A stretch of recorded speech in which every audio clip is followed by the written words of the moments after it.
Je voulais faire cette vidéo depuis longtemps car j'ai souvent fait des prédictions sur l'Australie dans diverses vidéos. Je dirais depuis au moins 4 ans parce qu'il y a 5 ans, je suis allé en Europe et j'ai alors été témoin des effets de la migration de masse sur plusieurs générations, de mes propres yeux. Je l'ai vu et je me suis dit, c'est donc ça qu'ils entendent par multiculturalisme. L'Australie n'était pas comme ça à l'époque. J'observe la situation depuis un moment et, dans mes anciennes vidéos, je disais déjà que cela arriverait en Australie. Je l'ai toujours affirmé. Donc ça commence à se produire maintenant. Je voulais donc vous donner mes 10 principales prédictions sur l'Australie, ce que vous allez voir au cours des prochaines années. Et ce n'est pas quelque chose que j'invente de toutes pièces. Je ne l'invente pas. La plupart d'entre vous verront probablement que cela se produit déjà sous nos yeux, mais imaginez simplement que tout ce que vous voyez va être multiplié par 10. Il y a 2 ans, je pense que les Australiens ont été trompés, car après le Covid, nous avons eu le pire Premier ministre de l'histoire de l'Australie au pire moment. Donc Albanese est arrivé, il a pris le pouvoir en 2022, 2023 je crois.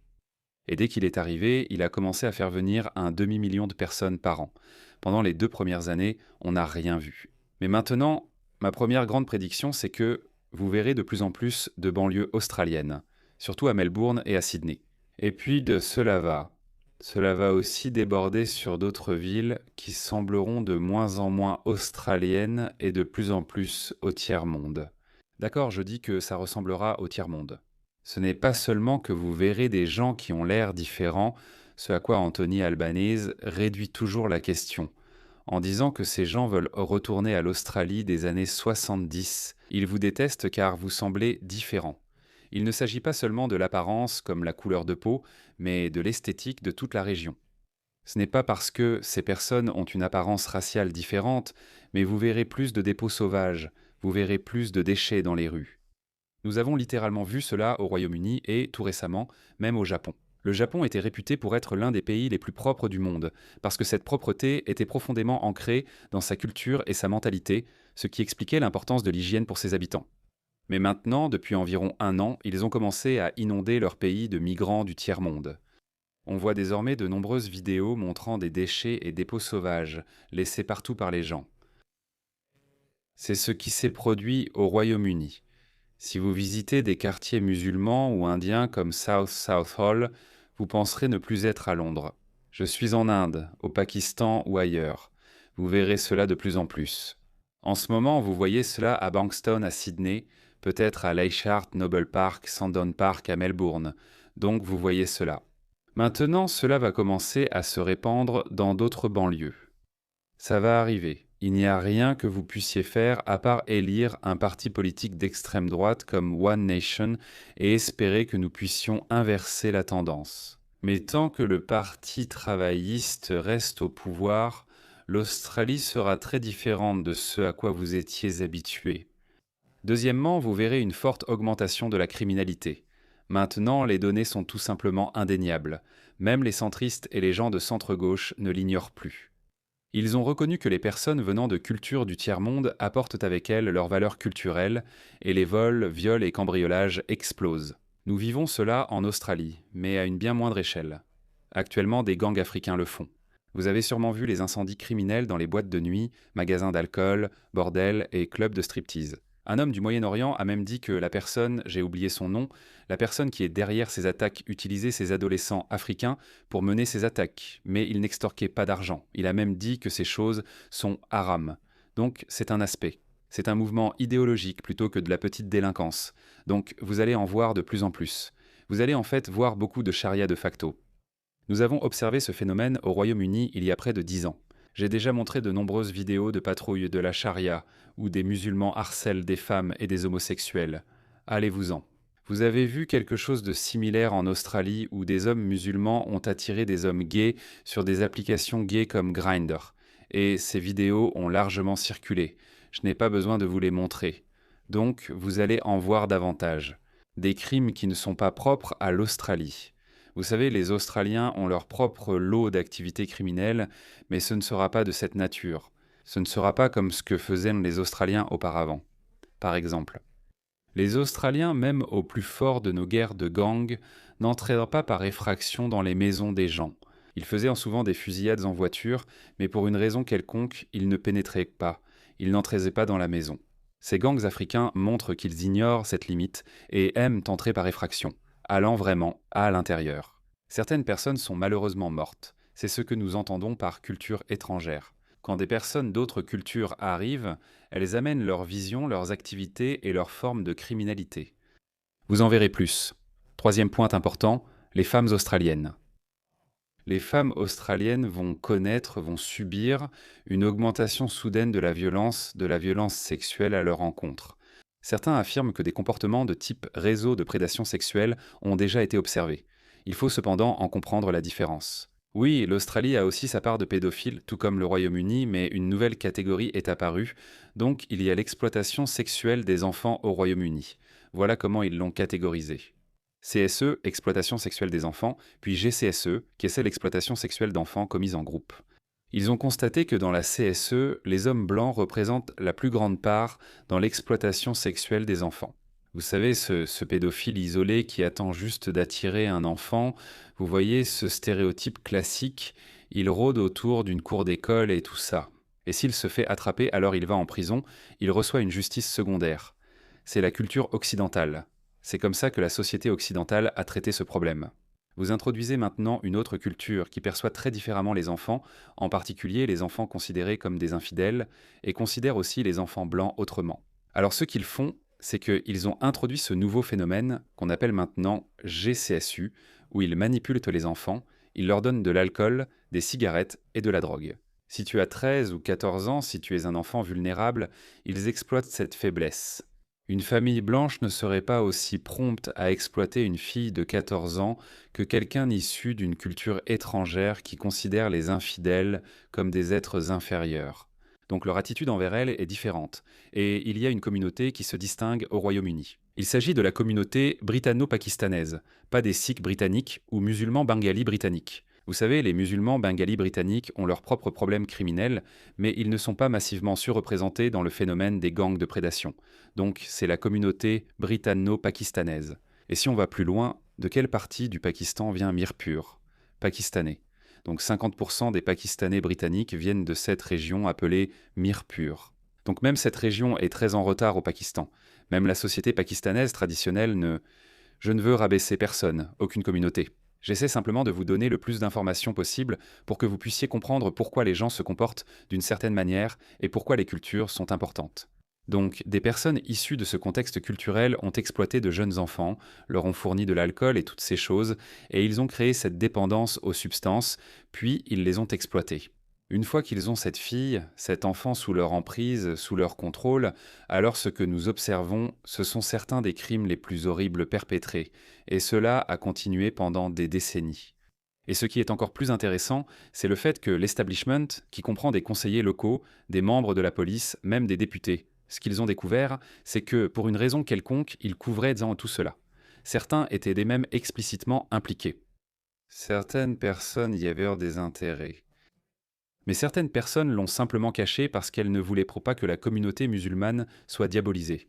Alors ils l'ont dissimulé pendant longtemps, ils l'ont nié. Mais maintenant, ils essaient de réécrire l'histoire. Maintenant, ils disent de oui, quelques rapports sont sortis, comme le rapport de Casey Baron, et ils ont dit, regardez, d'accord, dans le GCSE, ce sont des musulmans. Ce sont des musulmans britanniques pakistanais, originaires de Mirpur. On peut dire que ce n'est pas tous les musulmans, mais il y a un certain élément présent. Voici pourquoi, laissez-moi vous montrer. Cette affaire a fait l'actualité hier. Ceci n'est qu'un exemple. D'accord. Plus je passe de temps, plus je peux trouver ces exemples. Regardez ça. Par exemple, regardez ça. 2 hommes inculpés pour une tentative présumée d'enlèvement d'une femme à Liverpool, Sydney. Euh, Ils étaient d'origine moyen-orientale. Il y avait une autre actualité il y a 1 mois, je crois. Si je la retrouve, je vous la montrerai aussi. Cela concernait aussi des musulmans moyen-orientaux. Ils sont horriblement... C'est une femme australienne. Donc il y a un élément. Il y a une possibilité pour que des hommes musulmans du Moyen-Orient considèrent les femmes blanches comme des infidèles, sales et inférieures à eux, parce que certains membres de réseaux d'exploitation sexuelle, certains auteurs de ce scandale l'ont même dit ouvertement. Comme ces salopes blanches, ils les appellent par toutes sortes de noms déshumanisants. Ils ont dit qu'elles n'avaient qu'un seul but, c'est celui-là. Quand vous montrez ces statistiques aux gauchistes ou à ceux qui excusent les migrants du tiers-monde, ils répondent: les hommes blancs font ça aussi. C'est vrai. Mais jusqu'à ce que l'Australie soit une société principalement homogène, composée d'Européens blancs, d'Australiens anglo-saxons, je dirais, disons jusqu'en 2010, d'accord? 2010-2015, 90% de la population australienne était blanche. Une grande partie d'entre eux étaient des Australiens anglo-saxons. Les violences sexuelles, la violence domestique diminuaient constamment. Chaque année était meilleure que la précédente. Pourquoi? Grâce à une société homogène, tout le poids de la société était mobilisé pour mettre fin au fléau de la violence domestique et des violences sexuelles et violences sexuelles contre les femmes. Donc chaque année, les choses s'amélioraient.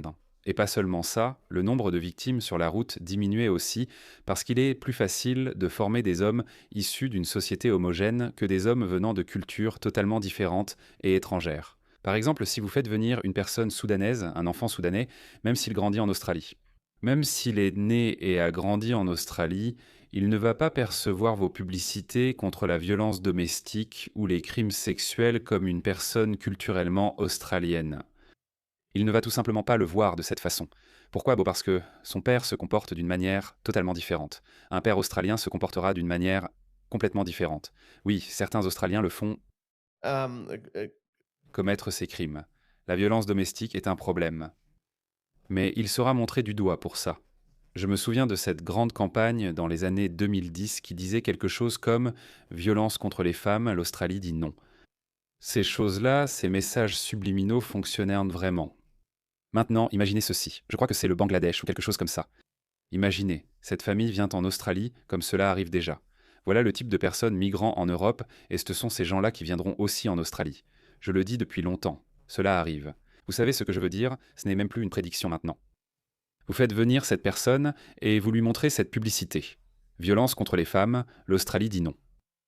Qu'en penses-tu, penses-tu? Quel impact cela aura-t-il sur lui? Oublie. Même ses enfants ne le prendront pas au sérieux car ils n'ont connu qu'une seule manière de faire. C'est comme ça qu'on remet les femmes désobéissantes à leur place.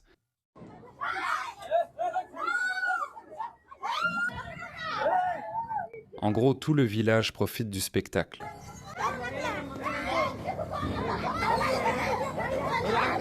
Regarde ça. Voilà comment il agit. Je ne montre pas toute la vidéo, mais tu vois l'idée. Selon toi, que va-t-il arriver? Et la raison pour laquelle je te dis de ça, c'est que leur philosophie est complètement fausse. C'est pour ça que ça ne donnera jamais un bon résultat. Selon Anthony Albanese, si ce migrant vient en Australie, il n'y a aucune différence entre lui, toi, moi, Hugh Jackman ou Steve Irwin. Je me demande quelle différence il y a entre Australiens et migrants. Parce que je n'ai jamais vu cela utilisé auparavant dans un pays comme le nôtre, Vous savez, nous avons des personnes qui occupent des postes élevés dans notre gouvernement, dans les affaires. Vous savez, certains des géants du monde des affaires dans ce pays sont venus ici en tant que réfugiés et migrants. Sont-ils distincts des Australiens? Alors il s'appuie toujours sur un tout petit pourcentage qui réussit. Alors il dira, si ça ne tenait qu'à lui, il vous dirait: regardez Harris Sultan, n'est-ce pas un immigré? Faisons venir plus de Pakistanais. Même pas 1% seront comme moi. Et je ne dis pas ça pour me vanter. Je dis ça parce que c'est la réalité, car j'ai dû complètement revoir ma structure idéologique. J'ai dû complètement abandonner mon éducation culturelle ancestrale et la remplacer par autre chose, mais purement d'un point de vue académique. D'accord, la plupart des gens ne font pas ça, la plupart des gens n'ont pas le temps pour ça. Ils ne le font pas, ils grandissent simplement dans une culture. Leurs habitudes sont profondément ancrées dans leur psyché mentale et ils se comportent et agissent en conséquence. Donc c'est une fausse idée ou une fausse notion de dire qu'il n'y a aucune différence entre un migrant et un Australien. Je viens de vous le dire, les cultures comptent. Si vous faites venir 1 million de Norvégiens, votre PIB va augmenter. Des Norvégiens de souche, d'accord? Si vous faites venir 1 million de Bengalis, Pakistanais ou Soudanais, votre PIB baissera. Nous avons des statistiques, je l'ai montré plusieurs fois. Plus personne ne peut le nier. À l'époque, en l'absence de données solides, de statistiques précises, on ne pouvait pas vraiment faire de commentaires sérieux. Mais maintenant, on sait réellement. Regardez ça, c'est le Royaume-Uni. C'est un Royaume-Uni. Seuls les Blancs donnent plus qu'ils ne reçoivent, vous savez, ce qui représente en moyenne 1444 livres. D'accord? Donc ils sont fiscalement bénéfiques, les Blancs. Tous les autres représentent une charge nette. Par exemple, la position fiscale nette par groupe ethnique, Royaume-Uni 2023 à 2024, d'accord. Une famille asiatique reçoit 4 135 livres par personne. C'est bien par personne? Oui, c'est ça. Je veux dire pas par foyer, désolé. Chez les Noirs, ça augmente encore. Idem pour les autres groupes et les métis. Les familles blanches paient donc plus qu'elles ne reçoivent. Ce sont les seuls. Donc, votre idée d'un État-providence ne fonctionne que lorsque vous avez plus de travailleurs, lorsque vous avez une culture où l'on travaille davantage. Mais lorsque vous faites venir des personnes de ces cultures du tiers-monde dont les pays d'origine ne leur offrent rien, alors ils se disent « tout ce que j'ai à faire, c'est avoir plus d'enfants, faire des bébés et le gouvernement paiera pour ça ». Même si le gouvernement payait pour de bonnes raisons, comme investir dans l'avenir, très bien. Mais vous faites venir et payer des gens qui vous détestent. Vous formez la prochaine génération de Mohamed Hijab, Ali Dawa et de futurs recruteurs de l'État islamique. Voilà ce que vous préparez. Donc c'est un cercle vicieux qui ne va faire qu'empirer. Donc les femmes australiennes, les crimes sexuels commis contre vous vont augmenter. Préparez-vous, nous avons de nombreuses preuves. Personne ne peut dire que c'est raciste ou autre. Numéro 4, au Royaume-Uni, ils ont récemment lancé un mouvement appelé Raise the Colours. Vous savez pourquoi ils ont dû faire ça?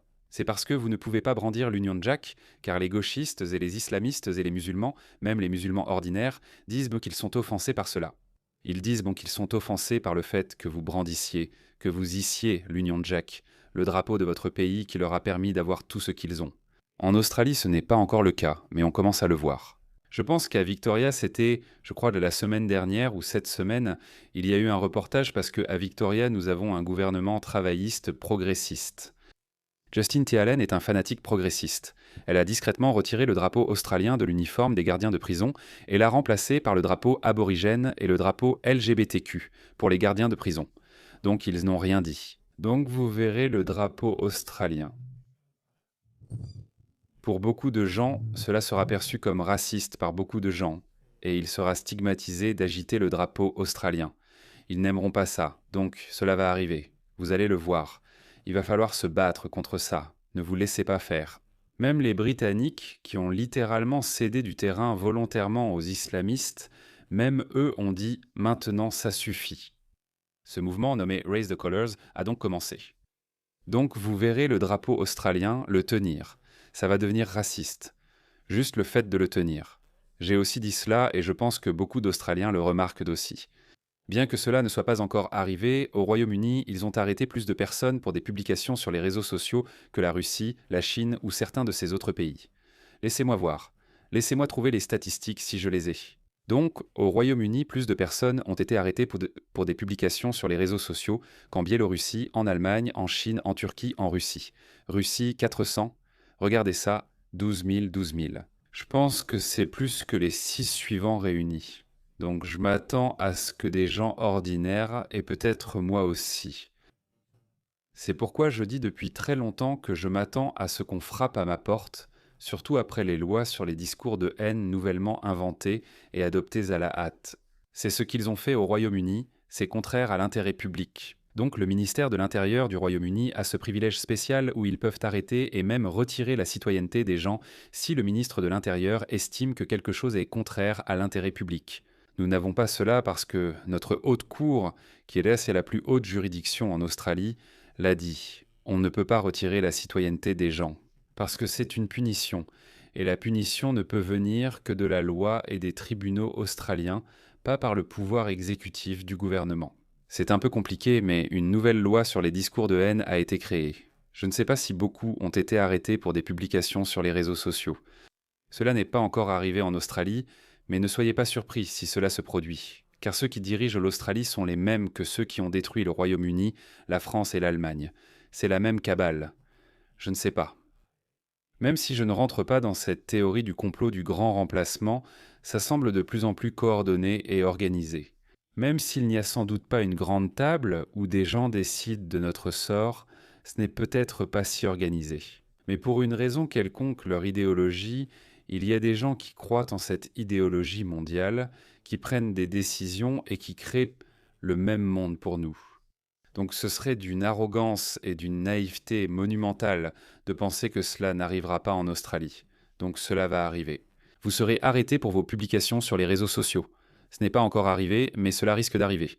J'ai donc pensé passer en revue 10 prédictions.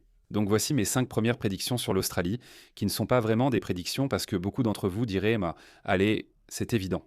Je disais cela depuis presque 3 ou 4 ans avant que cela n'arrive. Donc j'ai juste pensé que je devrais le dire devant la caméra pour pouvoir m'y référer plus tard et vous dire hé, je vous l'avais dit en mai 2026. Vous allez dire que ce n'est pas grand-chose, mais bon, c'est quand même quelque chose parce que ça va se concrétiser dans les prochaines années. Donc je ferai une deuxième partie de cette vidéo avec mes 5 prochaines prédictions sur l'Australie.